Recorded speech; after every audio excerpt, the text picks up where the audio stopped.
జై శ్రీమన్నారాయణ. అందరికీ నమస్కారం. ఈరోజు వీడియోలో విష్ణు సహస్రనామంలోని 98వ శ్లోకంలో ఉన్నటువంటి మరి వివరణ తెలుసుకుందాము.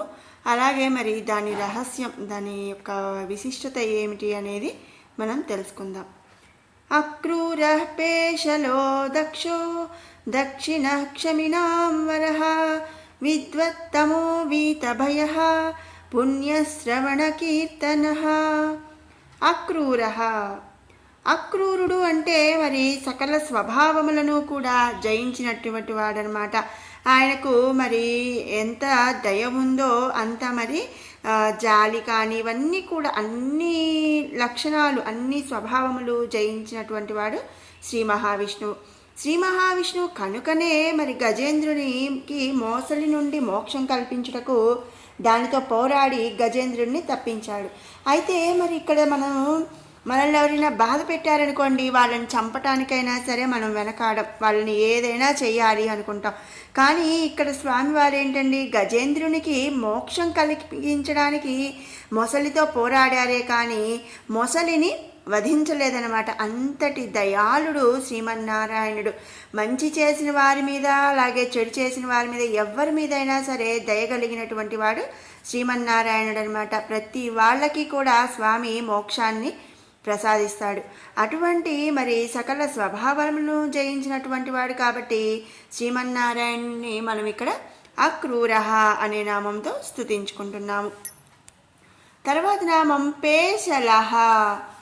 శ్రీ మహావిష్ణువు దివ్యమంగళ స్వరూపుడు, అతి సుకుమార సుందరాకారుడు అనమాట. గజేంద్రుణ్ణి రక్షించడానికి వాయువేగంతో వైకుంఠం నుండి బయలుదేరినటువంటి శ్రీ మహావిష్ణువు ఏం చేశాడండి, ఆయుధములేవి కూడా మరి రిక్తహస్తములతో మరి వచ్చాడనమాట. ఆయుధములేమి లేవనమాట. ఎందుకంటే గజేంద్రుడు ఎప్పుడైతే మరి స్వామివారిని శరణు వేడాడో ఆ క్షణమే మరి స్వామివారు ఏ విధంగా ఉన్నారు, మరి ఆయుధాలు ఉన్నాయా లేదా ఏమీ కూడా పట్టించుకోకుండా వెంటనే మరి గజేంద్రుణ్ణి కాపాడటానికి వచ్చేసారనమాట. ఆ వేగానికి తను ధరించి ఉన్నటువంటి ఆభరణాలలో కూడా మరి కొన్ని జారిపోయాయంట. అంత స్పీడ్గా ఇప్పుడు మనము ఒక్కొక్కసారి ఏదైనా ఎమర్జెన్సీగా మనం పరిగెత్తుతున్నాం అనుకోండి, పరిగెత్తేటప్పుడు ఏమవుతాయండి, ఒక్కోసారి మన ఒంటి మీద ఉన్నటువంటి ఆభరణాలు కూడా మరి జారిపోతూ ఉంటాయి అనమాట. అంత వేగంగా మరి స్వామివారు వచ్చేసారనమాట. కొన్ని అయితే చెదిరిపోయినాయి.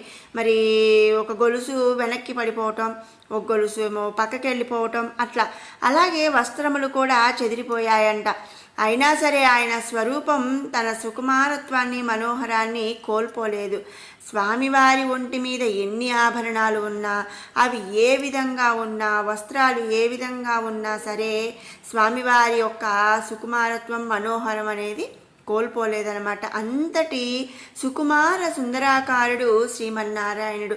మనం ఈ 98వ శ్లోకం కానీ 97వ శ్లోకం కానీ చూస్తే ఇక్కడ మనం గజేంద్ర మోక్షంని వివరించుకుంటూ స్వామివారి యొక్క లక్షణాలను, మరి స్వామివారి యొక్క గొప్పదనాన్ని మనం ఈ నామాల్లో మనమైతే తెలుసుకుంటున్నామన్నమాట. ఇక్కడ చూడండి, రెండు రకాలుగా, ఒకవైపు గజేంద్ర మోక్షం, మరి స్వామివారు ఏ విధంగా గజేంద్రుణ్ణి రక్షించడానికి, మోక్షాన్ని ప్రసాదించడానికి ఏ విధంగా వచ్చారు అని చెప్తూ ఆయన యొక్క మరి స్వభావములను మనం ఇక్కడ మరి లక్షణాలను ఇక్కడ మనం వివరించుకుంటున్నామన్నమాట.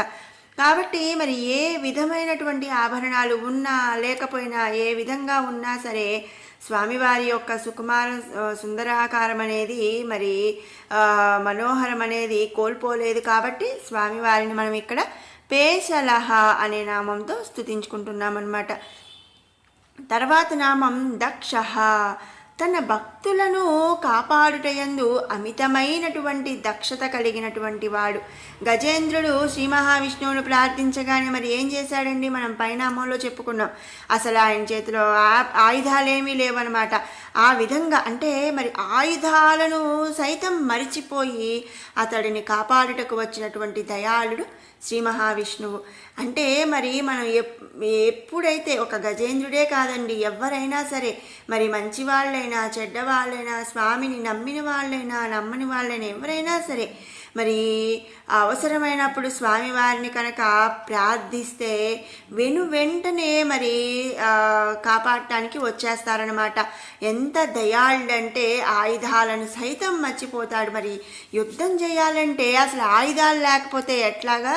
నేను ఆయుధాలు తీసుకొని మరి శరీరానికి మరి ఇప్పుడు మనం బుల్లెట్ ప్రూఫ్ అంటాం కదా, ఆ విధంగా ఒకప్పుడు వాళ్ళకైతే ఏముండేయండి, శరీరం అంతా మరి ముందర వైపు అంతా కూడా ఒక ఇనప వస్త్రం లాంటిది ఒకటి మరి పెట్టుకునే వాళ్ళు అనమాట. అది బుల్లెట్ ప్రూఫ్ లాగా, అది కూడా ప్రూఫ్ అనమాట, మనకి ఏమీ దెబ్బలు తగలకుండా. అట్లా ఏమి మన ఇప్పుడు నేను యుద్ధానికి వెళ్ళాలి కాబట్టి నేను రెడీ అవి వెళ్ళాలి, నేను ఈ ఆయుధాలు తీసుకెళ్ళాలి ఆ ఆయుధాలు తీసుకెళ్ళాలని జాగు చేయకుండా, అంటే ఆలస్యం చేయకుండా వెంటనే వచ్చేసి కాపాడేటువంటి వాడు శ్రీమన్నారాయణుడు అనమాట. అంతటి దయాళుడు కాబట్టి స్వామిని మనం ఇక్కడ దక్షః అనే నామంతో స్తుతించుకుంటున్నాము. తర్వాత నామం దక్షిణః. తనను ఎవరైతే శరణు వేడుతారో అటువంటి భక్తుల యందు అమితమైనటువంటి ప్రేమను కనబరుచున్నటువంటి వాడు శ్రీమన్నారాయణుడు. తన భక్తుల మొర తన చెవులకు చేరుట అందు జరిగే ఆలస్యానికి సైతం చింతిస్తాడట. అంటే ఇప్పుడు కొంచెమే దెబ్బ తగిలింది అనుకోండి, మనం ఎవరికి చెప్పలేదు, తర్వాత మళ్ళీ ఇంకా బాగా అది నొప్పి ఎక్కువైనప్పుడు మనం ఎవరికైనా చెప్పామనుకో, ఆ ముందే అంటే తనకు తెలియలేకపోయిందే అని చెప్పి చింతిస్తూ ఉంటాం, బాధపడుతూ ఉంటాం.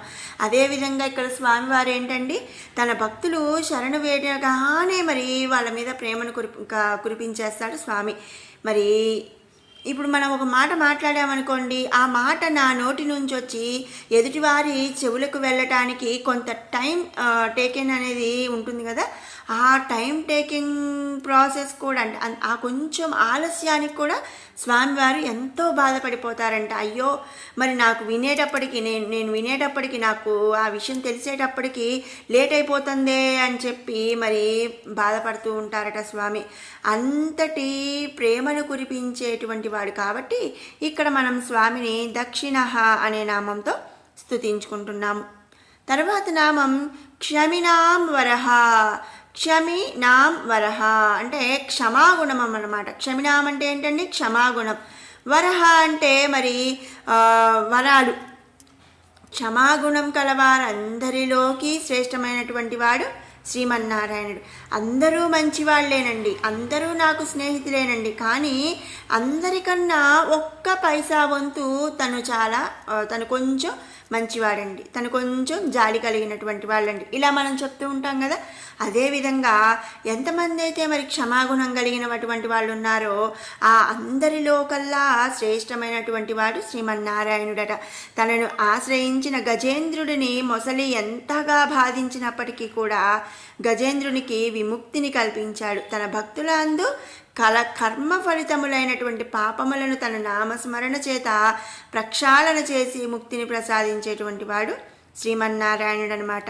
ఎవరైతే మరి తన నామస్మరణము చేస్తారో అలాంటి వాళ్ళ యొక్క సకల పాపాలు కూడా స్వామి తీసేస్తాడనమాట. అమ్మ ఉందండి, అమ్మ మనం ఎన్ని తప్పులు చేసినా అమ్మ నాకు ఆకలేస్తుంది అనగానే ఏం చేస్తారండి, అమ్మ వెంటనే మనం చేసినటువంటి తప్పులన్నీ కూడా క్షమించేసేసి మనకి అన్నం పెట్టేస్తుంది. అదేవిధంగా ఇక్కడ మరి స్వామివారిని మనం మోక్షమే కదండి అడుగుతాము. మరి మనం ఎన్ని తప్పులు చేసినా మరి మన కర్మ ఫలితాలు ఏవైనా ఎన్ని పాపములు కాబట్టి మరి అంతటి క్షమాగుణం కలిగినటువంటి వాడు కాబట్టి స్వామివారికి ఉన్నటువంటి క్షమాగుణం మరి ఇంకెవ్వరికీ లేదు కాబట్టి స్వామివారిని మనం ఇక్కడ క్షమినాం వరహ అనే నామంతో స్తుతించుకుంటున్నాము. తర్వాత నామం విద్వత్తమః. విద్వత్తమః సకల విషయములందు కూడా విషయ పరిజ్ఞానమును కలిగిన ఉన్నటువంటి వాడు శ్రీమన్నారాయణుడు అనమాట. అంటే మరి ఈ విషయం తెలుసండి, ఈ విషయం తెలియదండి, స్వామివారికి కంప్యూటర్ వచ్చండి, మరి సైన్స్ రాదండి, అట్లా ఏముండదనమాట. అసలు ఈ సృష్టిలో స్వామివారికి తెలియనటువంటి విషయ పరిజ్ఞానమే ఏమీ లేదు. ప్రతిదీ కూడా మరి అన్ని విషయాలు కూడా స్వామివారికి తెలిసి ఉన్నటువంటి వారు అనమాట. అన్నిటిలో కూడా స్వామివారికి మరి అన్ని విషయాలు తెలుసు. ఎందుకంటే మరి మనం ముందు నుంచి చెప్పుకున్నట్లు స్వామివారి నుంచే మనం అంటే శ్రీమన్నారాయణుడి నుంచే ఈ సకల సృష్టి కూడా ఉద్భవించింది కాబట్టి మరి ఈ సైన్స్ కంప్యూటర్స్ మరి స్తోత్రాలేంటి మరి ఒక వంట ఏంటి ఏది ఇది అని లేదండి. ప్రతిదీ కూడా మరి పుట్టించిందే స్వామి, క్రియేట్ చేసిందే స్వామి కాబట్టి మరి క్రియేట్ చేసిన వాళ్ళకి తెలియదు అనేది ఉండదు కదండి. మరి అందులో ఎంతో నాలెడ్జి ఉంటేనే కదా మనం క్రియేట్ చేస్తాం. అదేవిధంగా స్వామివారి ఇక్కడ మరి సకల విషయాలందు కూడా పరిజ్ఞానం కలిగి ఉన్నాడు కాబట్టి విద్వత్తమః అనే నామంతో స్తుతించుకుంటున్నామన్నమాట. తర్వాత నామం వీతభయ, సకల భయములను కూడా నశింపచేయువాడు. వీతభయ, వీత అంటే నశింపచేయటం అనమాట. మాయా ఆవర్తనమునందు కల జీవుల మనస్సునందు ఏర్పడు సంశయములను భయములను నశింపచేయునటువంటి వాడు శ్రీమన్నారాయణుడు. అందుకనే స్వామిని మనం ఇక్కడ వీతభయ అనే నామంతో స్తుతించుకుంటున్నాం. తర్వాత నామం పుణ్యశ్రవణ కీర్తన. పుణ్యశ్రవణ కీర్తన, శ్రవణము అంటే ఏంటండి? వినడం అన్నమాట. కీర్తన అంటే పాడటము మరి పలకటం. పుణ్య అంటే పుణ్యము. మరి మంగళప్రదుడైనటువంటి శ్రీ మహావిష్ణువు యొక్క పురాణ పఠనము చేత మనం చేసినటువంటి సకల పాపాలు కూడా నశించి పుణ్యాలనేవి కలుగుతాయి. శ్రవణం అంటే విన్న, కీర్తనం అంటే చదివిన. మరి స్వామివారి యొక్క పురాణ పఠనం అనేది చదివినా విన్నా వారికి ఆ శ్రీమన్నారాయణుడు ఏం చేస్తాడండి? సకల శుభములను కూడా కలుగ చేస్తాడు. మరి మనము ఈ ముందు రెండు శ్లోకాల నుంచి కూడా మరి గజేంద్ర మోక్షం గురించి చెప్పుకుంటున్నాం. ఏ విధంగా అయితే అంటే ఇక్కడ మరి ఈ నామం యొక్క అర్థం గజేంద్ర మోక్షంలోనా అండి అంటే కాదు. మరి గజేంద్ర మోక్షాన్ని మనం ఉదాహరణగా తీసుకున్నాం. స్వామివారి యొక్క గుణగణాలను మనం చెప్పుకోవటానికి స్వామివారికి మరి గజేంద్ర మోక్షాన్ని మనం ఒక ఇదిగా మనం ఉదాహరణగా తీసుకుంటూ వచ్చామన్నమాట. మరి ఇంకో రెండు శ్లోకాల్లో కూడా మనం ఆ స్వామివారి యొక్క మరి గుణగణాలను పొగడటానికి మరి వివరించడానికి మనం ఈ గజేంద్ర మోక్షాన్ని అయితే తీసుకుంటున్నాం. మరి ఈ గజేంద్ర మోక్షం కథను విన్నా చదివినా సరే వారికి శ్రీమన్నారాయణుడు సకల శుభాలను కూడా కలుగ చేస్తాడనమాట. మరి ఇక్కడ మరి ఇంకా ముందు కూడా మరి స్వామివారి యొక్క గుణగణాలు ఎలా ఉంటాయి అనేది మనం తెలుసుకుందాము. కాబట్టి మరి స్వామివారి యొక్క పురాణ పఠనమును చదివినా లేదా వినినా కూడా వారికి సకల శుభములను కలుగ చేస్తాడు. కాబట్టి ఇక్కడ మనం స్వామిని పుణ్యశ్రవణ కీర్తన అనే నామంతో స్తుతించుకుంటున్నాము. ఇది 98వ శ్లోకంలోని నామాల యొక్క పూర్తి వివరణ. ఇప్పుడు మనం 91 నుంచి 100వ శ్లోకం వరకు కూడా మనం పారాయణ చేసుకుందాం.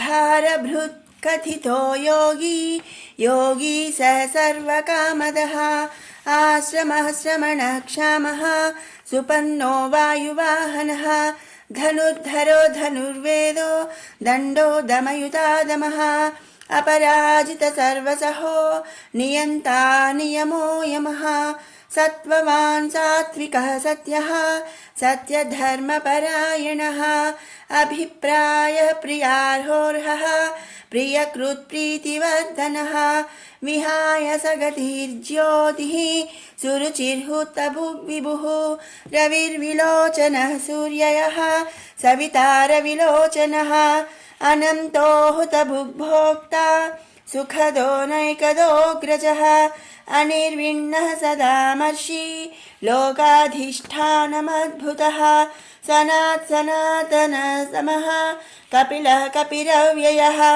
స్వస్తి స్వస్తి కృత్ స్వస్తి స్వస్తి భుక్ స్వస్తి దక్షిణః అరౌద్రః కుండలీ చక్రీ విక్రమ్యోజిత శాసనః సప్తాతిగః సప్తసహః శిశిరః సర్వరీకరః అక్రూరః పేసలో దక్షో దక్షిణः క్షమినామరः విద్వత్తమో వీతభయః పుణ్యశ్రవణకీర్తనः ఉత్తారణో దుష్కృతిః పుణ్యో దుస్వప్ననాశనः వీరः రక్షణः సంతో జీవనः పర్యవస్థితः अनन्तरूपोऽनन्तश्रीर्जितमन्युर्भयापहः चतुरस्रो गभीरात्मा विदिशो व्यादिशो दिशः। ॐ श्रीमन्हरये नमः।